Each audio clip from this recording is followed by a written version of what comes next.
porter. Peu à peu, chaque personne à qui on parle prend le temps d'expliquer notre projet en France est surpris par la pertinence si évidente de celui-ci et se sent essoufflé que les valeureux et ambitieux leaders déjà passés n'aient pas pu trouver les ressources de notre leader avant lui. Merci beaucoup. Cela se résume en un concept composé. Il a le savoir-faire. Ndeysaan jërëjëf yaay woy tàccu leen ko bu baax tàccu leen sunu yaay dégg ngeen fi mu génn président bég na ci yow kon léegi nag Ndioba délégation Madiop Kanté en compagnie de Mame Thierno et Mame Samba waaw Ndioba Aïcha président Alassane Niang monsieur Pathé Sow coordinateur des Sénégalais de l'extérieur dama ne Ndioba oui président Alassane Niang waaw kenn du ko fekk si di mer ndeysaan ndax moom du merloo dëgg la du gëdd du lor dëgg la ba tax waa Tëngéej yi waa Bargny yi suñu mbokki lébu yi waaw dañoo nekk ay nit ñu baax waa Bargny kay leen wuy président Alassane Niang ñëw leen fii Aïcha waa Bargny la xool ci kaw ma xool ana lébu yi ñëw ñu ne Aïcha ñëwal jox ma leen ñu xool monsieur Pathé Sow s'il vous plaît vous avez la parole. asalaamaaleykum Thiès asalaamaaleykum waa Thiès maa ngi leen di nuyu di leen sant di leen gërëm man may Pathé Sow nekk le coordinateur des Sénégalais de l'extérieur ku wax extérieur nag wax diaspora sénégalaise c'est-à-dire la 15e région du Sénégal loolu du ndaw donc moom ñëwoon fii rek participer ci congrès d'investiture bi parce que xam ngeen ne diaspora dañ ko war a structurer donc je suis chargé de faire la structuration de la diaspora donc loolu su ma ko defee mën na leen jaay suñu doctrine à savoir notre projet sociétal ainsi que notre doctrine c'est l'humanisme vous le savez donc loolu ça fait partie quand même de mes missions donc te xam ngeen ne tey Sénégal diaspora tey lu muy dugal ci économie Sénégal c'est un véritable stabilisateur social donc loolu du lu ndaw donc loolu dafa bokk ci suñu mission et puis nous avons aussi l'intention aussi d'aller sillonner les différentes régions du monde parce que diaspora boo ko waxee xam nga ne Gambie ci la nekk Mauritanie ci la nekk France ci la nekk Espagne et cetera loolu yëpp dañ ko fa war am liggéey bu am solo parce que tey Sénégal fii tey kër goo dugg tey am na benn waay Sénégal boo xamante ni mu ngi bitim réew donc loolu du ndaw donc nañu retenir tey l'histoire retiendra. On est le 25 février 2023 et le 25 février 2025 président Assane tu seras notre président di leen remercier merci beaucoup da ngeen tàcc seen bopp vive le Sénégal et vive Jiital Wareef merci beaucoup merci Ndioba Ndioba waaw wax naa la ko fii léegi nee naa la président Alassane Niang ndeysaan président Sénégal yëpp la dëgg la président adduna yëpp la dëgg la ndax ñëpp a ko bëgg dëgg la kon tey jii Djibril Diop bu fi teewee Dame Sène l'international doomu Thiès teew Dame ndeysaan Dame kaay Dame man mënoo maa laqatu kaay Dame Sène jógal Dame ñëwal kaay ay ci ñu dem Dame Sène jógal e ba ngeen Dame ñëw waaw Dame Sène Aïcha Dame Sène président Alassane Niang mu ngi nii sa xarita ngi nii sa waaye ngi nii ngay doomu Thiès muy doomu Thiès Dame dama bëgg nga jàkkaarloog président ak première dame Thiès a ngi nii yaa ko moom. waa salaamaaleykum mbokk yi ñu ngi leen di siyaar bu baax di wax jërëjëf Serigne Saliou Touré jërëjëf Serigne Saliou Touré jërëjëf Serigne Saliou Touré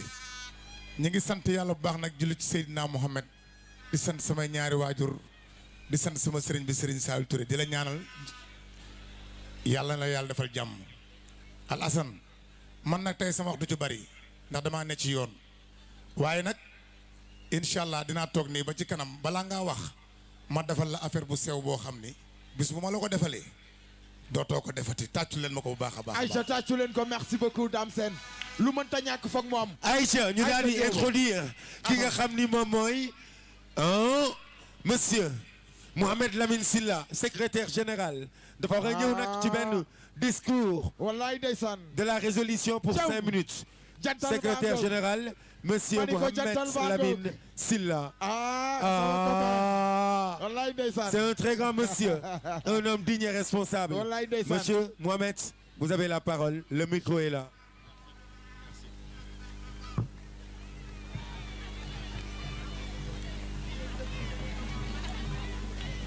asalaamaaleykum wa rahmatullahi mbooloo mi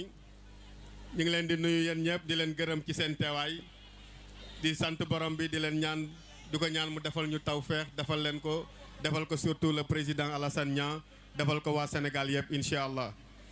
xam naa ni guddi na dañuy tënk discours bi rek kii ko ci ñaari pàcc bu njëkk bi mooy dañ leen di présenter de manière très sommaire kan mooy le président Alassane Niang pour ngeen xam lan moo tax ñu samp ko pour mu nekk suñu mbër ci élection yi di ñëw ci 2024 pour que mu jël Sénégal pour yóbbu Sénégal fi nga xamante ni moom mooy njëriñu waa Sénégal yëpp incha allah lan moo tax ñu wóolu ko ba samp ko lan moo tax waa Sénégal war a ànd ak moom dañ leen ciy tënkal rek ci jaar-jaaram ak moom mooy kan balaa ñuy jàll ci deuxième partie discours bi muy ñu lire résolution bi nga xamante ni ci la waa parti Jiite Wareef di sukkandiku ba samp officiellement et de manière légitime ndëndoo ki nga xamante ni mooy Alassane Niang pour mu nekk un candidat à la candidature à la prochaine élection présidentielle de février 2024 incha allah donc dama koy tënk rek ci wàllu présentation wu président Alassane Niang pour que nit ñi xam am une idée de moom mooy kan ak lan moo tax ñu war ko wóolu wala ànd ak moom pour jox ko Sénégal pour que ensemble mu mën a jiite réewu Sénégal pour ñu jëmale ko kanam incha allah donc le profil du président Alassane Niang. Alassane Niang est un spécialiste des réformes institutionnelles et de la gouvernance publique et démocratique. Il travaille depuis 17 ans dans l'accompagnement des États ACP, Afrique, Caraïbes, Pacifique, dans la mise en œuvre de réformes institutionnelles et de politique publique. maanaam ci gàttal Alassane Niang liggéeyam profilam mooy tabax réew mooy liggéeyam te musuñu am Sénégal politicien bi nga xamante ni spécialité am mooy tabax réew comme moom liggéeyam mooy tabax réew te jàppale na ay réew yu bari ci àdduna bi di leen dimbali pour ñu tabax seen développement kon pourquoi pas mu ñëw ci réewam pour tabax ko loolu moo tax xam-xam ak profil bi ko yàlla may mooy muy tabax réew loolu moo tax mu bëgg a ñëw Sénégal ànd ak waa Sénégal pour tabax réewu Sénégal incha allah bu ñu wàllu diplôme mën nañ ni bu ñu cité ci gàttal ay diplôme am il est titulaire de 2 masters en sciences politiques stratégie et décision politique et publique au niveau de l'Institut supérieur de management des affaires publiques et politiques ISMA à Paris. Il est également titulaire de 2 masters 2 en civilisation étrangère et en langue internationale de l'université de Paris 4 la Sorbonne. kon mën nañ jàpp ni ci université yi gën a mag ci France ak ci Europe ci la jàngee yàlla may ko xam-xam mu am parcours bi mu def pour mën a ñëw samp ndëndëm pour suqali Sénégal bu ñu xoolee ci wàllu parcours professionnel mën nañ ko tënk rek ci lu gàtt. Alassane Niang assure actuellement la direction des projets programmes d'appui et des réformes institutionnelles en tant que directeur de projet. À ce titre, il dirige et coordonne depuis Bruxelles les actions préparatoires à la mise en œuvre de réformes y afférentes, y relatives. Il intervient en outre dans l'action des partenaires publics en soutien aux États ACP dans leurs efforts de développement à travers notamment la conduite de politiques publiques et des réformes institutionnelles et démocratiques. Son expérience de plus de 15 ans, précisément 17 ans, avec la Commission européenne a été forgée par l'appui à la mise en œuvre d'une centaine de réformes institutionnelles et démocratiques majeures parmi lesquelles on peut citer. maanaam ci wàllu parcours am dafa nekk parcours bu am solo parce que depuis fukki at ak juróom-ñaar mi ngi liggéey ci wàllu tabax réew di ci ànd ak Afrique état yi ñuy tuddee ACP Afrique Caraïbes Pacifique mu nekk ci lu toll ci juróom-ñetti fukki réew ak juróom-ñett ci àdduna bi maanaam 88 pays à travers le monde mi ngi fay dem di leen dimbale ci wàllu réforme institutionnelle et démocratique et politique publique maanaam ci wàllu soppite yi ñu wala indi ci bànqaasu réew pour réew mu mën a ñoŋ ak ni ñu war a yoree réew mi ci wàllu gouvernance publique teg ko ci yoon pour que réew moomu mën a jëm ci kanam incha allah donc son expérience moo ko may mu mën a def une centaine de réformes à travers le monde xam nga 100 réformes mënuñ ko citer fii mais dinañ ci citer quelques réformes majeures qu'il a effectuées au niveau de l'Afrique et précisément également au Sénégal pour que nit ñi xam ni xam-xam bi ko yàlla jox ak sagesse bi ko yàlla jox daf ko ci profité àdduna bi mais également fàttewu ci réewam donc ci wàllu réforme yooyu mun nañ ni il a fait le programme d'amélioration des capacités de la Commission de l'Union africaine en matière électorale conduite entre 2015 et 2018. Il a également conduit le programme d'appui de réforme des capacités institutionnelles au niveau de l'UEMOA. Également, il a conduit la réforme de la gouvernance fédérale du Nigeria menée entre 2014 et 2019. te loolu li xam mu am solo ku ne xam ni ci wàllu économie Nigéria mooy réew bi ëpp doole ci wàllu économie ci Afrique te président Alassane Niang de 2014 à 2019 moom moo jiite réforme de la gouvernance fédérale bi nga xamante ni moom moo tax Nigéria tey am économie bi nga xamante ni moom la am nem économie bi ëpp doole ci Afrique te loolu la bëgg a indi Sénégal bu soobee suñu borom. Donc également au niveau du Sénégal il a conduit des réformes notamment le projet d'appui au programme sectoriel de justice mis en œuvre au Sénégal entre 2011 et 2014 maanaam ci 2011 ba 2014 jiite na ay coppite yi nga xamante ni ci wàllu yoonu Sénégal la ko indi loolu moo tax ba tey jii ci Sénégal ñu am li ñuy wax juróom benn cour d'appel alors que balaa muy def réforme bi ñaari cour d'appel kese la Sénégal amoon ce qui veut dire que actuellement dossier justice yi mën nañ ni participer na ci li koy gën a gaawal parce que yokk nañ cour d'appel yi yóbbu jële ko ci ñaar yóbbu ko ci juróom benn te loolu ci liggéey bu mu defoon ci biir Sénégal moo tax mu am ko mën nañ également grâce à cette réforme là mën nañ ni président Alassane Niang ci kattanu borom bi ginnaaw yàlla moom moo tax ci Sénégal ñu supprimer loolu ñuy wax cour d'assises remplacé ak chambre criminelle permanente te loolu njariñ bi mu am mooy dossier yi daan yàgg ci wàllu yoon ku nekk di def prison 15 ans 20 ans te duñ la àtte réforme bi tax na tey jii ñu supprimer cour d'assises yi nga xamante ni ci diggante yi yàgg la doon am léegi chambre criminelle permanente moom moo am ba mun a gaaw ci wàllu yoon dossiers yi ñuy traité mu mën a gën a gaaw également le programme de renforcement du cadre institutionnel de l'ONAS mis en œuvre au Sénégal de 2010 à 2012 maanaam ci gàttal réforme yooyu noonu ci le président Alassane Niang def ci wàllu Afrique ak ci wàllu Sénégal kon kooku war na loolu tax nañu xam ni kii buñ ko dénkee Sénégal li muy def bitim réew dina ko def ci réewam te loolu moo ko tax a jóg du leneen lu ko tax a jóg lu dul lool. maintenant damay dem nag di lire résolution bi nga xamante ni moom la waa jiital wareef daal di bind pour que ñu samp ndëndëm de manière officielle pour que mu mën a ñëw waxtaan ak yéen ci tënk lan moo tax mu war a samp ndëndëm ne day laaj réewu Sénégal dina leen wax ci gàttal fan la ko teg ak lan moo tax ñu war a ànd ak moom. Donc, résolution d'investiture du président Alassane Niang. Rappelant les objectifs stratégiques du parti Jiital Wareef, le devoir en mouvement, conformément aux dispositions de l'article 11 des statuts du parti, parmi lesquels on peut citer conquérir et exercer le pouvoir d'État dans le cadre de la Constitution, des lois et conventions internationales en vigueur au Sénégal, ainsi que le respect des principes de la souveraineté nationale, de la démocratie et des règles de bonne gouvernance participative. Construire un projet sociétal fondé sur des lois, des codes éthiques explicites, sur les évolutions scientifiques, l'idéologie de progrès de l'esprit humain, en réaction et en opposition aux contre-valeurs et à tout obscurantisme irrationnel. Œuvrer au raffermissement d'un État-nation intégré, socle d'une société de paix du peuple sénégalais et non des intérêts des puissances externes et de leurs relais locaux. Consolider la démocratie, l'état de droit, le développement, la sécurité, l'effectivité des droits humains et assurer le respect et la protection de l'environnement et des principes de bonne gouvernance, la paix, la stabilité de la communauté nationale. Veiller à l'impérieuse exigence de l'État et la communauté à garantir aux citoyens le plein épanouissement de sa personnalité de citoyen. Revisiter l'espace territorial sénégalais, la base de l'équité dans la distribution des ressources, les activités, des modes d'occupation du sol, des mégastructures d'équipement dans le but d'éviter toute logique d'accaparement, de pillage et de prédation et de subjugation économique du capitalisme multipolaire. Rappelant que Jiital Wareef, le devoir en mouvement, est un projet sociétal fondé sur l'humanisme, sous-tendu par un référentiel de valeurs, porté et piloté par un homme, un jeune leader politique, nouveau et singulier, Alassane Niang, qui allie profil, parcours, connaissances, compétences, vision et vertu, machallah. Soulignant que conformément aux dispositions de l'article 42 des statuts du parti, le président est le représentant du parti en toutes circonstances. Considérant que la candidature de M. Alassane Niang à l'élection présidentielle a été reçue pour examen et validation par le secrétariat exécutif national le 23 décembre 2022. Considérant que la validité de cette candidature a été prononcée par notification écrite à l'intéressé le 25 janvier 2023. Attendu que le parti a observé toute la procédure conformément à ses statuts et aux lois en vigueur applicables en la matière,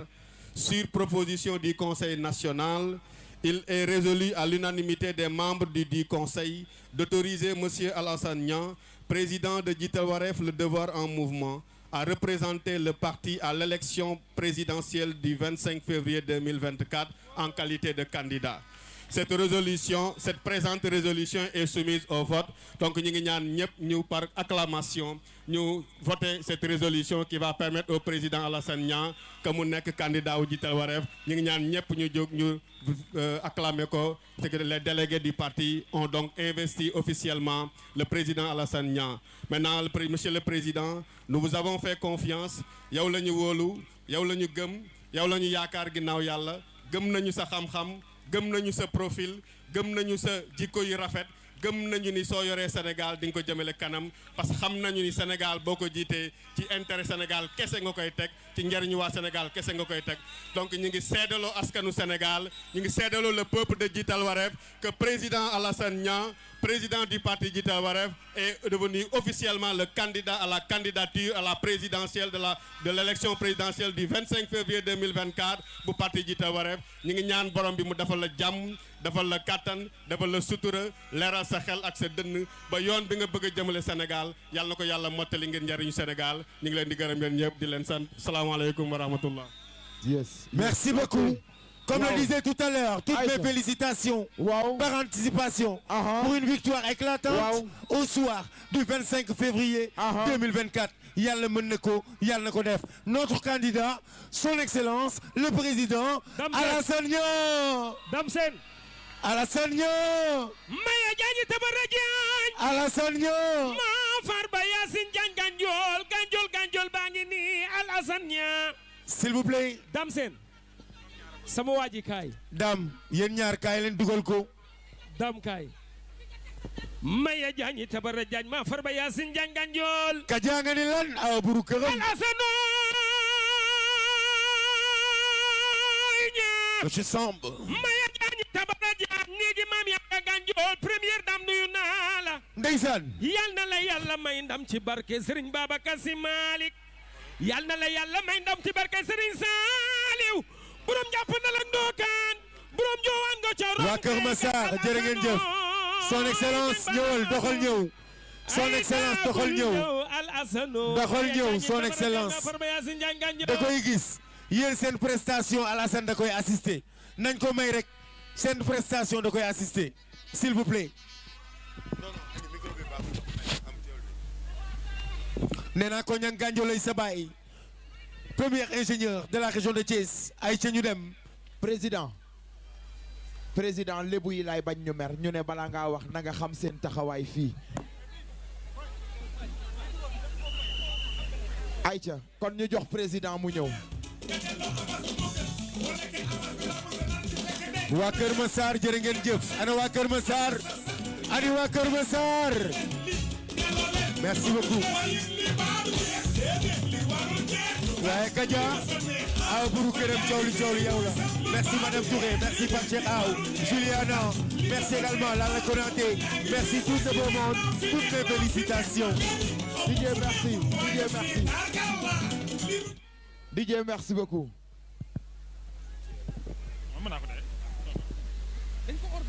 waaw asalaamaaleykum maa ngi leen di nuyu yéen ñëpp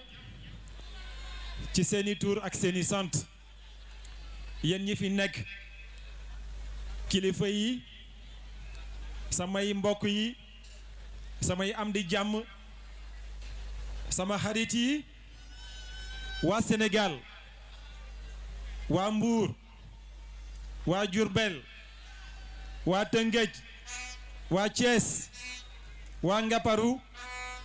département sénégalais foo leen mën a jóge waa Dakar waa Guédiawaye waa Pikine waa Kër Massar yéen ñëpp maa ngi leen di nuyu ci seeni tur ak seeni sant yéen ñëpp di nuyu kilifa yi nga xamante ne ñoo fi ñëw tey ngir ànd ak ñun ku ci nekk na xam ni ñu ngi koy fekk fi mu toog jox ko loxo waaw li nga xamante ne moom la ñu indi tey moom leen bëgg a won ndax li nga xamante ne moom la suñu secrétaire général lire léegi muy résolution bi nga xamante ne nekk na kóolute bu ñu am teg ko sama kaw ndodd loolu nag dama bëgg a wax ñi fi nekk ñëpp li tax ñu koy def mooy indil leen benn projet sociétal mais projet sociétal boo xamante ne te bu ñu rek bind ko dafa am fu ñu ko teg jàllale ko ci benn këyit bu ñu tuddee référentiel des valeurs moom la ñu njëkk a bind loolu ëmb projet sociétal loolu ëmb programme politique loolu lañ leen indil xam naa dina jafe tey ñu mën leen a présenter lépp ndax guddi na waaye ci gàttal li ma bëgg ngeen xam mooy bi ñu demee ba bëgg a dugg ci politique lenn taxu ko jóg lu dul saafara li nga xamante ne moom mooy seeni jafe-jafe ndax suñu réew lépp loo xamante ne askanu Sénégal soxla na ko pour di ci mën a gis boppam mi ngi ci biir réew mi donc bu nekkee techniciens yi pare nañu bu nekkee mën nañ ko projeté ci écran yi bëgg nañ leen doon won yenn ci pàcc yi nga xamante ne xalaat nañ ko pour mën leen ko jagleel ko askanu Sénégal donc na ngeen xam ni suñu réew lii tax muy mën a dem ci kanam jàpp nañu ne li ñu bëgg a njëkk a teg ci kanam moom mooy suñu bëgg-bëgg muy gis-gis muy idéal waaye bu ñu jógee ci loolu dañuy dem ci lan mooy tey sukkandiku ci suñuy engagement ban genre doctrine li nga xam ne moom la ñu war a indil sénégalais yi moom mooy jiital doomu aadama ci lépp loo xamante ne moom la ñuy def muy humanisme suñu taxawaay nag lekkul leen lu dul nekk ci seeni bëgg-bëgg maanaam le service bu ñu jógee ci loolu dama koy gaawal rek ndax temps bi moo ñu xooj suñu devise nekk le temps de servir suñu devoir ñu bëgg mu nekk en perpétuel mouvement li nga xamante ne moom la ñu bëgg te jiital wareef taxaw ci mooy lépp loo xamante ne état war na ko def lenn du ko sabab lu dul jiital intérêt wu sénégalais yi ak li nga xamante ne moom mooy réew mi bu ñu jógee ci loolu nag maa ngi doon wax ne suñu liggéey dañ ko laal ci kaw ñetti téere bi si njëkk mooy référentiel bi si topp mooy projet sociétal bi si topp moom mooy le programme politique bi nag moom laa bëgg a ñëw wan leen li nga xamante ne moom la ñu def ndax suñu référentiel des valeurs dafa ériger ay principe maanaam moom mooy lan moo war a doon ñun suñu taxawaay lan moo war a doon suñuy gis-gis ci kaw principe boobu nag la ñuy jur li nga xamante ne mooy suñu projet sociétal projet bi nag indi programme ci programme politique boobu nag laa bëgg a ñëw ànd ceeg yéen xam ngeen ne suñu réew ni muy doxee suñu bëggee alal bi nga xamante ne moom moo ne suñu biir réew jagleel ko askanu Sénégal li tubaab di wooyee ruissellement vers le haut maanaam nga jël alalu Sénégal au lieu que muy jëm ci sénégalais yi waaye muy jógee ci suuf di dem ci kaw loolu la ñu bëgg dindi de sorte que alal bi ci kaw lay jógee di wàcc léegi nag loolu bu ñu ci bëggee dem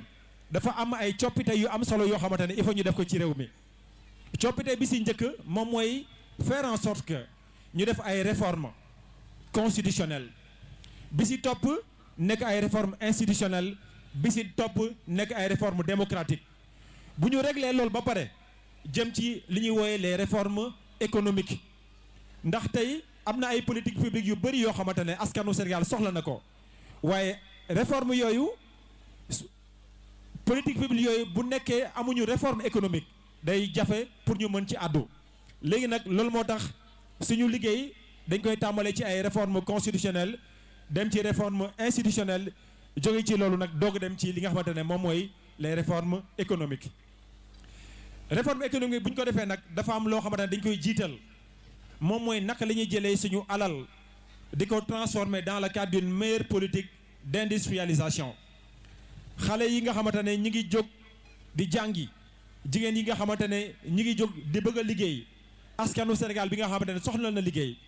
tant que amuñu industrie yu doy yoo xamante ne war nañ ci mën a sukkandiku xëyu réew bi day doon loo xamante lu jafe moo tax bokk na ci suñuy liggéey bokk na ci suñuy gis-gis mais bokk na également ci suñuy réflexion mooy naka la ñuy transformer les ressources de ce pays alal bi nga xamante ne mi ngi ci biir réew mi ñu transformer ko dans le cadre d'une industrie pour mën a jox xale liggéey. leneen li nga xamante ne bëgg naa ko wax jëmale ci suñuy politique publique mooy naka la ñuy dans le cadre de l'industrie naka la ñuy xoolee li nga xamante ne moom mooy les deuxième niveau et les troisième niveau de transformation loolu nekkagul une réalité suñu réew loolu naka lañ ciy àddoo réflexion yooyu def nañ ko bu am solo. léegi nag maa ngi doon wax ne réforme économique dafa bokk ci suñuy doxalin dafa bokk ci li nga xamante ne moom la ñu bëgg indil suñu réew ndax nit ki boo jógee ba am benn vision nga am benn gis-gis am yéene pour sa réew réforme économique moo lay mën a permettre nga mën a am alal boo xamante ne di nga ko soxla pour di mën a financer li nga xamante ne moom mooy politique publique yi waaye loolu duñ ci dugg aveuglément li ñu bëgg a def mooy Sénégal li nga xamante ne moom mooy un véritable modèle économique ñu mën ko jëfandikoo loolu di asseoir li nga xamante ne moom mooy le financement des politiques publiques li nga xamante ne tamit moom mooy la protection sociale maanaam naka la ñuy def pour di jàppale xale yi naka la ñuy def pour di jàppale mag yi naka la ñuy jàppale ñi nga xamante ne dañ nekk en situation de fragilité loolu bokk na ci suñuy réflexion xalaat nañ ci bu baax a baax malheureusement du ma mën a dugg ci détails yi mais boo leen demee ci suñuy plateforme yi lépp li nga xamante ne ñu ko fiy wax di ngeen fa mën a gis waaye daal jàpp leen ne protection sociale maanaam naka la ñuy jàppale askanu Sénégal ñi nekk en situation de fragilité bokk na ci li nga xamante ne xalaat nañ ci bu baax a baax. mbayu Sénégal agriculture Sénégal nekk na loo xamante ne xaw na sooxe donte am na ay jéego yu am solo def nañ ko ci biir réew mi waaye bokk na ci suñuy point yi nga xamante ne réfléchir nañ ci bu baax a baax malheureusement encore une fois doo mën a dugg ci détails yi ndax taabee ñu xooj. santé Sénégal mooy paj mi li nga xamante ne moom la ñu bëgg ma bëgg ko wax fii Sénégal ñëpp di ko dégg mooy dootuñu gis nit di dugg ci hôpital ñu koy laaj ticket wala ñu koy laaj 100 francs wala 1000 francs wala junni. loolu mënatuñu nangu nit di dem ci hôpital di fa ut loo xamante ne moo ko war a dimbali mu far ñàkk fa bakkanam parce que amul jumtuwaay yi nga xamante ne moom la médecin yi soxla wala hôpitaux yi moom la ñuy soxla pour di mën a saafara li nga xamante ne moom mooy seeni soxla wala li nga xam ne moom mooy seeni tawat. donc médecin boo xamante ne yaa ngi ci biir hôpital public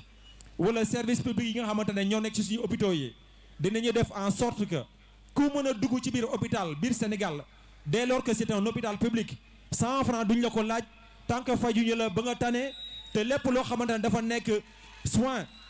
lépp loo xamante ne dafa doon ay soins yoo xamante ne yu prioritaire la nous allons faire en sorte que loolu nekk une réalité de façon définitive loolu maa ngi leen koy wax ngeen xam ko incha allah. li nga xamante ne moom mooy xëyu ndaw yi waxoon naa ko sànq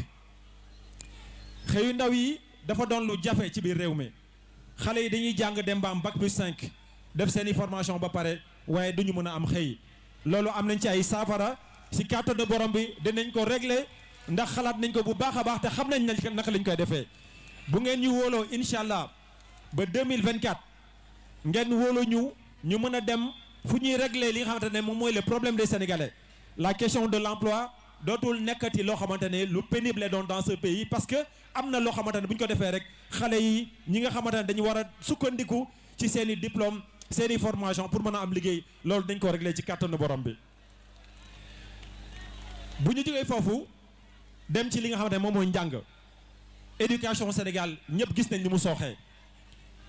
am na ay chiffres yu am solo yoo xamante ne bëggoon naa ko fi commenter. waaye incha allah boo leen demee ci suñu plateforme di ngeen gis réflexion yi nga xamante ne def nañ ko ci bu ñu jógee nag ci njàng bi dem si li nga xamante ne moom mooy caada suñu réew mi ngeeg ay alal yu dul jeex jëmale ko ci caada xalaat nañ ci bu baax a baax incha allah xam naa ni dinañu am yeneen occasion dans le cadre des plateaux ngeen koy suivre gis li nga xamante ne moom lañ ciy wax. bu ñu jógee ci loolu dañuy dem ci sport maanaam tàggat yaram nekk loo xamante ne dañ ciy xalaat mais non pas seulement ci wàllu di defar li nga xamante ne moom mooy sa santé waaye dañ koy def réfléchir ci loo xamante ne Sénégal yàlla mi ngi def ne déjà ñu ngi commencé am ay résultats ci wàllu football waaye dañu bëgg le sport de haut niveau domaine boo mën a jël Sénégal mën ci gis boppam di indi ay raaya yoo xamante ne mu nekk loo xamante ne dañ koy tàmbali dès le bas âge réfléchir nañ ci loolu incha allah loolu tamit di ngeen ko gis dans nos réflexions wala ci plateau yi ñuy def li nga xamante ne moom lañ ci wax. ah tourisme tam dafa sooxee ci suñu réew xalaat nañ ci bu baax a baax ndax tourisme bu ñu xoolee mi ngi nekk ci 1,7 million de personnes ñoom ñooy dugg ci suñu réew par an nekk ay touristes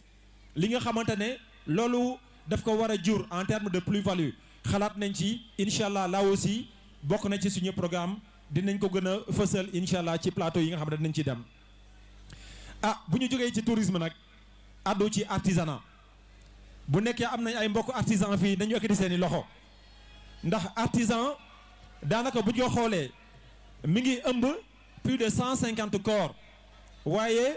artisanat ni ñu ko war a traité ci biir réew mi jàpp nañ ne dafa des moo tax dañ ko beral benn pàcc bu am solo et loolu incha allah aussi danañu def en sorte que l'artisanat devienne un secteur boo xamante ne qui est clé un secteur moteur de l'économie du Sénégal ndax mi ngi représenter 10% du produit intérieur brut waaye dinañu def en sorte que li mu nar a indil askanu Sénégal dans un premier temps waaye indil ko ci nga xam ne moom mooy koom-koomu réew mi doon loo xam ne da koy weesu.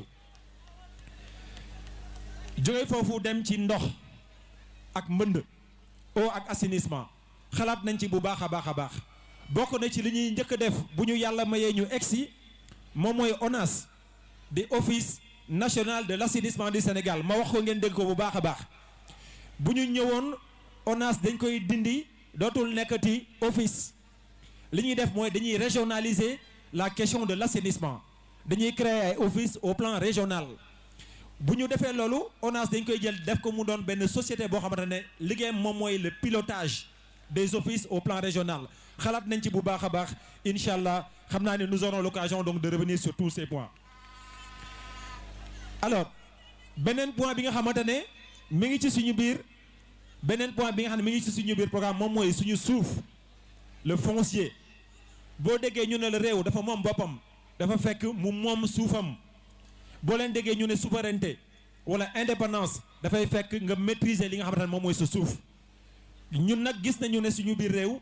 foncier dafa doon loo xamante ne lu am lu doy waar la bëri na coow am na réflexion bu am solo bi ñu ci def jël ay mesures yoo xamante ne dinañ leen ko proposer ci kàttanu borom bi waaye jàpp leen ne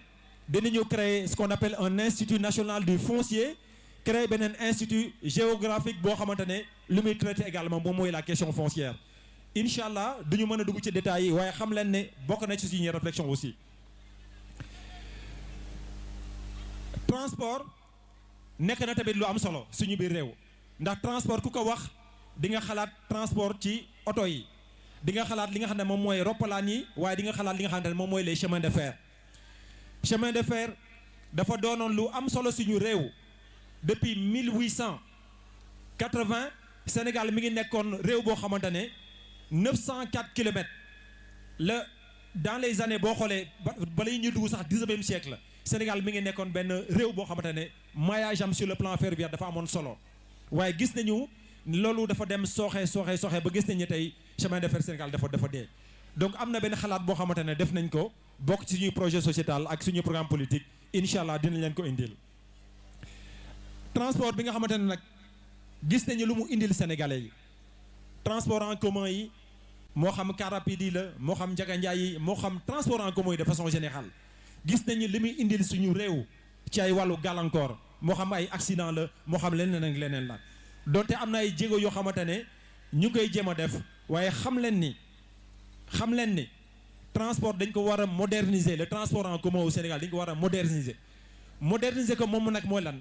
moom mooy xool naka la ñuy créer une véritable multimodalité mais def ko aussi ci kaw le remplacement du parc existant loolu tamit bokk suñuy réflexion incha allah dinañ ci delloo waaye jàpp leen ne li nga xamante ne moom la Sénégal di def actuellement suñu structure bi nga xamante ne mooy Dakar Dem Dikk ak Sénégal Dem Dikk ma jox leen juste benn xalaat jox leen benn idée ak yenn tegtal Sénégal mi ngi nekk di commander actuellement lu toll ci 1400 bus yoo xamante ne dañ koy dem jëndi ci biti xaalis boobu boo ko doon xayma dina toll ci presque 100 milliards de francs CFA ñun li nga xamante ne moom mooy suñu gis-gis mooy bépp commande publique boo xamante ne dinañ ko def su demee ba toll ci yenn montant rek li ñuy def mooy xool naka la ñuy defee un transfert de technologie ak un transfert de compétences de manière à ce que li nga xamante ne soxla nañ ko di ko jëndi ci biti mu nar a ñëw di créer li nga xamante ne mooy industrie ci réew yooyu nga xamante fa lañ koy jëndee dañuy def en sorte que ñun dañ koy relocaliser suñu biir réew de sorte que production de bus am na réew yoo xamante ne dañ koy defar biir Afrique réew yu mel ni Ouganda dañuy defar bus dañuy xool naka la ñuy lëkkaloo ak ñoom réew yu mel ni Cameroun def transfert de compétences jéem a def en sorte que suñu réew nekk également une plateforme de production sur le plan automobile de manière à ce que fu ñu war a dem jëndi 1400 bus ci biti di enrichir réew yi nga xam ne ñu ngi ci biti nañ ko produire ndax loolu dina mën a jur xëy dina mën a jur koom-koom suñu biir réew donc loolu bokk na suñuy réflexion également Air Sénégal International ak suñu aéroport aussi nekk une fierté boo xam ne dañ ko war a jàppale donc bokk na suñuy réflexion naka la ñuy soutenir li nga xamante ne moom mooy l'économie et l'écosystème autour donc de l'aéroport et donc de ce pavillon national transport ferroviaire waxoon naa ko ligne bi nga xamante ne mooy jógee Thiès dem Bamako loolu dañ ko war a dekkali le plus vite possible donte am na loo xamante ne gars yi jóg nañ di ko def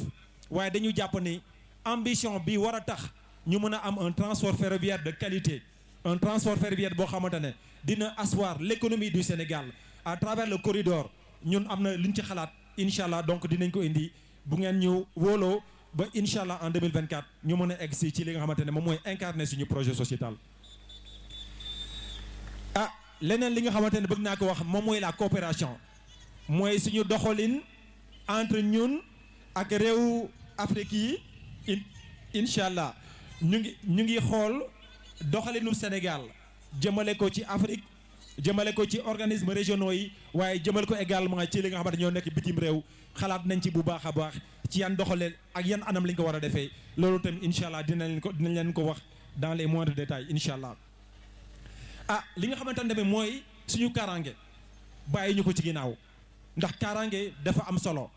suñu kaaraange moo xam ci biir réew mi la waaye suñu kaaraange à la lisière de nos frontières loolu tamit xalaat nañ ci lu am solo incha allah donc dinañ ci dellu waaye xam leen ni rapport bi nga xamante ne askan bi daf ko war a am avec les forces de sécurité et de défense li nga xamante ne moom mooy jumtuwaay yu ñu war a am politique de sécurité bi tax ñu war a mën a définir li nga xam ne moom mooy suñu stratégie sécuritaire lépp xalaat nañ ci dina nekk suñu biir programme waaye dina nekk également ci suñu projet sociétal ci kàttanu borom bi. léegi nag ma bëgg ñëw ci li nga xamante ne moom mooy suñu administration li ñu bëgg mooy ndax tubaab yi ba ñuy quitter suñu réew dañu bàyyil benn administration d'encadrement ñu bëgg a jógee ci loolu dem ci administration boo xamante ne de développement lay doon loolu lu mu jar xalaat nañ ko. waxtaan nañ ci gis nañ lu muy coûter lan la war a mën a jur en termes de plus-value incha allah dinañ ci egsi loolu ma leen wax nag mooy suñu programme politique boo xamante ne ñu koy contenir ci suñu biir projet sociétal boo xamante ne li ko ëmb moom mooy le référentiel li tax ñu def loolu mooy lan mooy dañoo bëgg a tabax réewu Sénégal boo xamante ne dafa am équilibre maanaam képp ku ne ci biir réew mi di nga gis sa bopp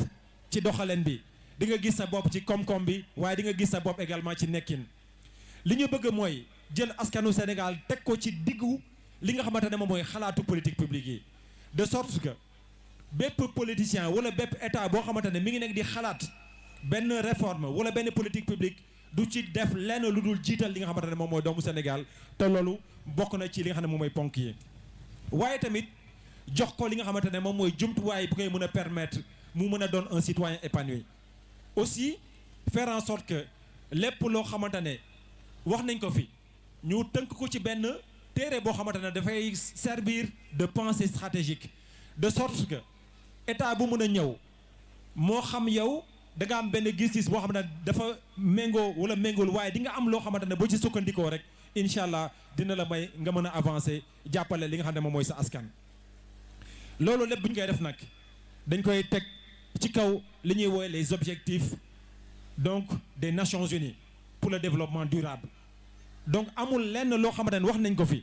loo xam ne dafay nekk en déconnexion par rapport ak objectif yooyu. li des nag moom mooy fu ñu jëm yàlla def na tey def nañu congrès bi li si des mooy dinañu dem ci seeni kër dinañ leen ñëw seet si foo leen mën a nekk Sénégal dinañ ñëw seet si dinañ leen seet si waxtaan ak yéen wax leen li ñu tax a jóg ndax bokk na ci li ñu tax a jóg moom mooy dëkkal jàmm si biir réew mi faire en sorte que sénégalais yi parce que jàmm ci la lépp xaj jàmm bu amul mënuloo concevoir leneen dinañ leen seet si waxtaan ak yéen wax leen fi ñu bëgg a jëm ci kàttanu borom bi. bu ñu jógee nag ci loolu suñu jógee ci loolu dinañu defar suñu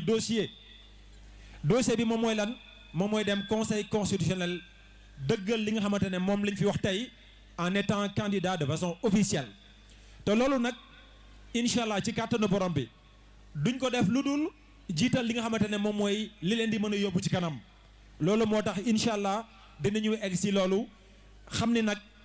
campagne électorale incha allah bu ñu ci egsee nag nous allons continuer li nga xam ne moom mooy suñu liggéey sillonner le Sénégal pour mën a wax ak askan bi wax leen ne leen amul lenn loo xam ne jóg nañ di ko def lu dul di leen di jàppale lu dul di def en sorte que seen i mbëbët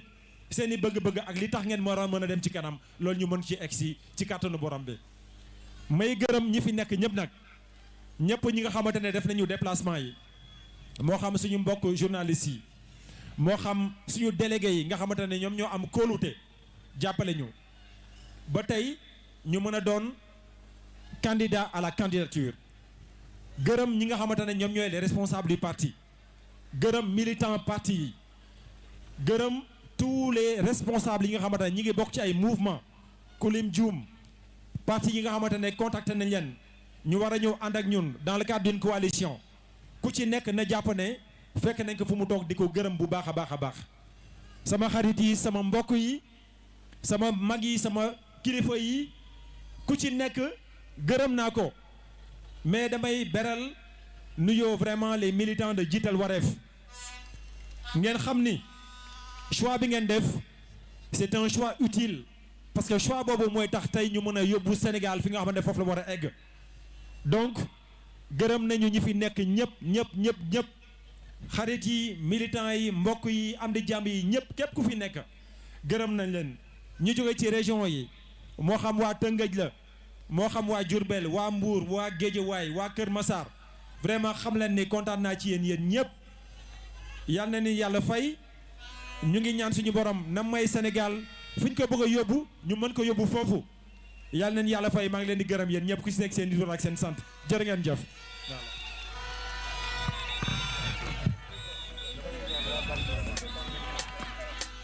waaw.